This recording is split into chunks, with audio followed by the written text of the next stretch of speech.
championship for Portugal. Competitive games as the coach. Not one. ክርስቲያኖ ሮናልዶ እግር ኳስ ሜዳን በረገጠ ቁጥር በመቶ ሺዎች የሚቆጠሩ ሰዎች በደስታ ይጮሃሉ፣ ያጨበጭቡለታል። በዚያው ቅጽበት ደግሞ ሌሎች ሰዎች የሱን ውድቀትና ስብራት ለማየት በጉጉት ይጠባበቃሉ። አንድ ታላቅ እግር ኳስ ተጫዋች እንዴት በአንድ ጊዜ ይሄን ያህል ከፍተኛ አድናቆትንና ይሄን ያህል ጥልቅ ጥላቻን ሊያተርፍ ቻለ? ይሄ በስፖርቱ ታሪክ ውስጥ እጅግ በጣም የተከፋፈለ ስም ስላለው የእግር ኳስ ንጉስ የሚናገር እውነተኛ ታሪክ ነው። ለአንዳንዶች እሱ የጽናት የጠንካራ ሰራተኛና የፍጹምነት ተምሳሌት ነው። ለሌሎች ደግሞ የትዕቢት የራስ ወዳድነትና የኩራተኛ መገለጫ ተደርጎ ይታያል። በዓለም ላይ ካሉ ታዋቂ ሰዎች ሁሉ በበለጠ በማህበራዊ ሚዲያ ተከታዮች ያሉት ይሄ ሰው ለምን በሰዎች ልብ ውስጥ እኩል የሆነ ፍቅርና የጥላቻን ስሜት ሊፈጥር ቻለ? ይሄ ጥያቄ የስፖርቱን ዓለም ብቻ ሳይሆን የሰዎችን የስነልቦና ባህሪ ጭምር የሚጠይቅ ትልቅ ሚስጥር ነው። ይሄንን ሚስጥር ለመረዳት ግን በመጀመሪያ በፖርቹጋል በምትገኘው ማዴራ ወደምትባል ድሃዎች የሚወጡበት እንዲሁም ገለልተኛ ደሴት ወዳለበት መመለስ አለብን። እዚያም በሳንቶ አንቶኒዮ መንደር ውስጥ አንድ ሕፃን በከባድ ሕይወት ውስጥ ያድጋል። ቤተሰቡ በጣም ድሃ ከመሆናቸው የተነሳ እናቱ እርሱን ከመውለዷ በፊት እርግዝናውን ለማቋረጥ አስባ እንደነበር በግል ሕይወት ታሪኳ ላይ ገልጻለች። አባቱ ደግሞ የማዘጋጃ ቤት አትክልተኛና በፖርቹጋል አንዶርኒያ በተባለ የእግር ኳስ ክለብ ውስጥ የትርፍ ሰዓት የልብስ ባለሙያ ነበር። እንዲሁም በፖርቹጋል ቀኝ ግዛት ጦርነት ውስጥ ያገለገለ የቀድሞ ወታደር ነው። እናም በአሰቃቂ ሁኔታና ስር የሰደደ የአልኮል ሱሰኝነት ይሰቃይ ነበር። በጦርነት ሳቢያ ደግሞ በደረሰበት የስነልቦና ቀውስ ምክንያት ቤቱን በአግባቡ መምራትም የማይችል ሰው ነበር። በ52 ዓመቱም በጉበት ህመም ከዚህ ዓለም በሞት ያርፋል። Quase todos os dias estava bêbado. E quando assim é, não é fácil ter uma conversa, conhecer um pouco melhor o meu pai. Não tenho vergonha de dizer, eu não conheci realmente o meu pai de verdade, de coração, de desabafar, de dizer umas coisas. Nunca tive essa conversa com ele.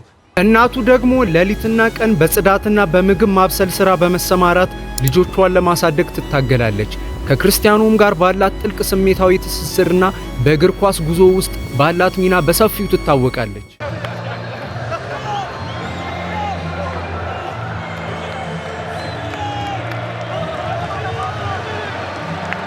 ይሄ ሕፃን መጫወቻዎች አልነበሩትም። የነበረው ብቸኛ ነገር የጎዳና ላይ እግር ኳስ ነበር።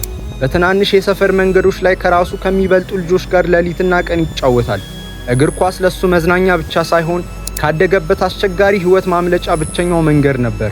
በዓይኑ ውስጥ ይታይ የነበረው ረሃብና የማሸነፍ ፍላጎት ገና በልጅነቱ ይታወቅ ነበር። ነገር ግን ይሄ ፍላጎት ዋጋ ያስከፍል ነበር።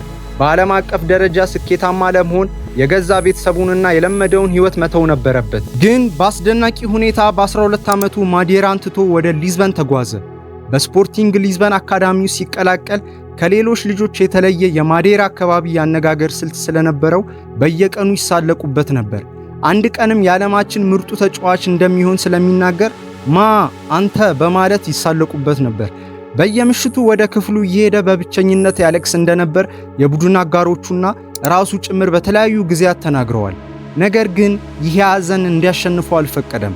ይልቁንም በሌሎች ልጆች ዘንድ የሚታይ አስደናቂ የሥራ ባህል ማዳበር ጀመረ። ሌሎች ልጆች ሲተኙ እሱ ወደ አካዳሚው የስፖርት ማዕከል ቀስ ብሎ በመግባት ክብደት ያነሳ ነበር። እግሩ ላይ ተጨማሪ ክብደቶችን በማሰር በሊዝበን ጎዳናዎች ላይ ይሮጥ ነበር። ዓላማው ግልጽ ነበር፣ በዓለም ላይ ምርጡ ተጫዋች መሆን። ይሄ ፍጹም የሆነ የሥራ ተነሳሽነትና ራሱን የመለወጥ ፍላጎት በ15 ዓመቱ የልብ ህመም አጋጥሞት በነበረበት ወቅትም እንኳን ሊያስቆመው አልቻለም። ከቀዶ ጥገና ከጥቂት ቀናት በኋላ ወደ ሜዳ ተመለሰ። ይሄ ወደር የሌለው ጽናት ወደፊት ታላቅ ተጫዋች እንዲሆን መንገድ ከፈተለት። ነገር ግን ከጊዜ በኋላ አንድ ፍጹም የተለየ ነገር ይገጥመዋል። በሰር አሌክስ ፈርጉሰን እይታ ውስጥ ከገባ በኋላ ወደ ማንቸስተር ዩናይትድ የተደረገው ዝውውር የህይወቱን ምዕራፍ ቀየረው። በታዋቂው 7 ቁጥር ማሊያ ስር ሮናልዶ ቀጭንና ፈጣን ክህሎት ያለው ተጫዋች ከመሆን ተነስቶ በዓለም ላይ እጅግ አስፈሪ የጎል ማሽን ወደ መሆን ተለወጠ። የእንግሊዝ ፕሪሚየር ሊግን፣ የቻምፒየንስ ሊግንና የመጀመሪያውን የባላንዶር ሽልማቱን ማሸነፍ ቻለ። ነገር ግን ይሄ ገና ጅምር ነበር። በፈረንጆቹ 2009 ወደ ሪያል ማድሪድ በታሪካዊ የዝውውር ዋጋ ሲያቀና ዓለም ከዚህ ቀደም አይቶት የማያውቀውን የስፖርት ዝና መመልከት ጀመረ። በማድሪድ በነበሩት 9 ዓመታት ውስጥ ያስመዘገባቸው ግቦች ከተጫወታቸው ጨዋታዎች ቁጥር ይበልጡ ነበር። 5 ተጨማሪ የቻምፒየንስ ሊግ ዋንጫዎችንና 4 ባላንድ ዶር ሽልማቶችን በግል ካቢኔ ውስጥ ጨመረ። ከዚያም ወደ ጁቬንቱስ በማቅናት በጣሊያንም የበላይነቱን አስመሰከረ። Considerable one as well. Emre Can for Cristiano Ronaldo. This is the day. በሀገሩ ፖርቹጋልም ቢሆን በ2016 የአውሮፓ ዋንጫን በማንሳት የታሪክ ማህደሩን አደመቀ። ማህበራዊ ሚዲያዎች በሰፊው መዘገብ በጀመሩበት በዚህ ወቅት የሱ እያንዳንዱ እንቅስቃሴ፣ እያንዳንዱ ንግግርና እያንዳንዱ የእጅ ምልክት በአጉሊ መነጽር መመርመር ጀመረ። ሮናልዶ በገነባው የዝና ጫፍ ላይ በወጣ ቁጥር የእግር ኳስ ዓለም ይበልጥ እየተከፋፈለ መጣ። ይሄ ክፍፍል ለምን ተፈጠረ? ለዚህ ጥላቻና ክፍፍል ትልቁን ነዳጅ ያርከፈከፈው ሌላው ታሪካዊ ክስተት የሆነው የሊዮኔል ሜሲ ክስተት። በስፖርት ታሪክ ውስጥ እንደ ሮናልዶና ሜሲ ያለ እርስ በርስ የተሳሰረና የረዘመ ፉክክር ታይቶ አይታወቅም። ይሄ ፉክክር የስፖርት ውድድር ብቻ አልነበረም። የሁለት የተለያዩ ፍልስፍናዎች፣ የሁለት የተለያዩ ባህሪያትና የሁለት የተለያዩ ንጉሶች ጦርነት ነበር። Cristiano tiene muchas cualidades, muchas cosas buenas que a cualquier jugador le gustaría tener, pero bueno, a mí me tocó ser como soy, a él como él y cada uno es como él, pero sin duda que Cristiano tiene ብዙ የእግር ኳስ ተንታኞች እንደሚሉት ሜሲ በተፈጥሮ የታደለው ኳስ ከእግሩ ጋር የተጣበቀች የምትመስል ትሁትና ዝምተኛ ተጫዋች ተደርጎ ይታያል። በሌላ በኩል ሮናልዶ በጠንካራ ስራ፣ በጂም ስልጠና፣ በፍጹም የአካል ብቃትና በከፍተኛ በራስ መተማመን ላይ የተመሰረተ ተጫዋች ተደርጎ ይታያል። ሚዲያዎች ይህንን ልዩነት በመጠቀም አንዱን መልካም መልአክ ሌላውን ደግሞ ክፉ ባላንጣ አድርገው ለማሳየት ሞክረዋል። የማድሪድና የባርሴሎና የፖለቲካና የባህል ፉክክር ደግሞ ለዚህ ክርክር ተጨማሪ እሳት ሆነው፣ በዚህም ምክንያት የእግር ኳስ አፍቃሪዎች በገለልተኝነት እንዲቀጥሉ አልተፈቀደላቸውም። በአንዱ ወገን ለመቆም የሌላኛውን ወገን ማጣጣል ግዴታ ይመስል ነበር። አሁንም እያየነው ነው። Where is Ronaldo? Where is Cristiano? Where is Cristiano? Where is Ronaldo? Ronaldo! He's crying in his car! የሜሲ ደጋፊዎች የሮናልዶን ስኬት እንደ ግላዊ ፍላጎትና የራስ ወዳድነት ውጤት አድርገው ሲመለከቱት፣ የሮናልዶ ደጋፊዎች ደግሞ የሜሲን ስኬት ከባርሴሎና ምቾት የማይወጣ ተፈጥሯዊ ስጦታ ብቻ አድርገው ይቆጥሩት ነበር። ይሄ የደጋፊዎች ጦርነት በሮናልዶ ላይ የሚሰነዘረውን ትችት በከፍተኛ ደረጃ አባባሰው። ከሜዳ ውጪ ያለው የሮናልዶ ባህሪም ለዚህ ትችት ሌላው ትልቅ ምክንያት ነው። እሱ በአንድ ወቅት በተደረገለት ቃለ መጠየቅ ላይ ሰዎች የሚቀኑብኝ ሀብታም፣ ቆንጆና ታላቅ ተጫዋች ስለሆንክ ነው ብሎ ተናግሯል። ይሄ ንግግር በብዙዎች ዘንድ እንደ ፍጹም ትዕቢትና ኩራት ተቆጠረ። ነገር ግን የሱ ደጋፊዎች እንደሚከራከሩት ከሆነ ይሄ ንግግር ትዕቢት ሳይሆን በዓለም ላይ ካሉ አስቸጋሪ ተከላካዮችና በሚሊዮኖች ከሚቆጠሩ ተቺዎች ፊት ለመቆም የሚያስፈልገው ፍጹም በራስ መተማመን መገለጫ ነው። በሮናልዶ ረጅም የእግር ኳስ ጉዞ ትክክለኛና የተመዘገቡ ውዝግቦችም ነበሩ። በፈረንጆቹ በ2006 የዓለም ዋንጫ ላይ የማንቸስተር ዩናይትድ የቡድን አጋሩ ዋይን ሮኒ በቀይ ካርድ ከሜዳ እንዲወጣ ለዳኛው ግፊት ማድረጉና በመቀጠል ወደ ፖርቹጋል አሰልጣኞች ወንበር ዞር በማለት ተልዕኮ ተጠናቋል የሚል መልእክት ማድረሱ በእንግሊዝ ሚዲያዎች ዘንድ ትልቅ ቁጣን ቀስቅሶ ነበር። ለረጅም ጊዜ በእንግሊዝ ስቴዲየሞች ውስጥ የጩኸት ድምጽ ይጮህበት ነበር።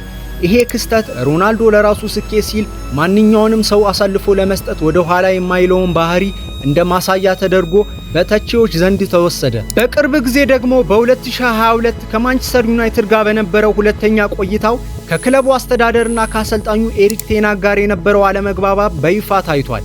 ከጋዜጠኛ ፕሬስ ሞርጋን ጋር ያደረገው አወዛጋቢ ቃለ መጠየቅ ክለቡን የከዳበትና ለራሱ ክብር ሲል ቡድኑን የጎዳበት እንደሆነ በብዙ ተቺዎች ተገልጿል።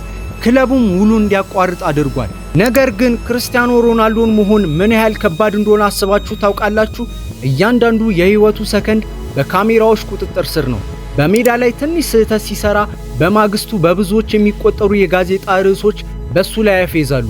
በ2022 የዓለም ዋንጫ ላይ የደረሰበት ሽንፈትና በፖርቹጋል ብሔራዊ ቡድን ውስጥ ተቀያሪ ወንበር ላይ መቀመጡ የሱ ዘመን እያበቃ መሆኑን ለሚናገሩ ተቺዎች ትልቅ ድግስ ነበር።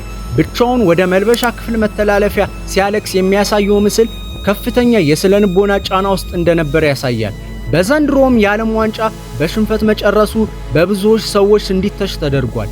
እንዲሁም አብዛኛው ደጋፊዎች የዘንድሮን ዋንጫ እንዲያሳካም ይፈልጉ ነበር። የሱ ስራ፣ ባህልና የአካል ብቃት አጠባበቅ ዘይቤ የአዲሱ ትውልድ ተጫዋቾች እንደ ኪሊያን ምባፔና ኤርሊንግ ሃላንድ ያሉ ኮከቦች ራሳቸውን እንዴት ማዘጋጀት እንዳለባቸው አዲስ መንገድ አሳይቷል። እሺ ስለ ክርስቲያኖ ሮናልዶ ስኬትና ስለሚወሩት ትችቶች እናንተ ምን ታስባላችሁ? ይሄ ቪዲዮ ከተመቻችሁ ላይክ በማድረግ ለሌሎች እንዲደርስ አግዙን። ለተመሳሳይ ጥልቅና አስተማሪ የታሪክ ዘገባዎች ቻናሉን ሳብስክራይብ ማድረግ እንዳትረሱ።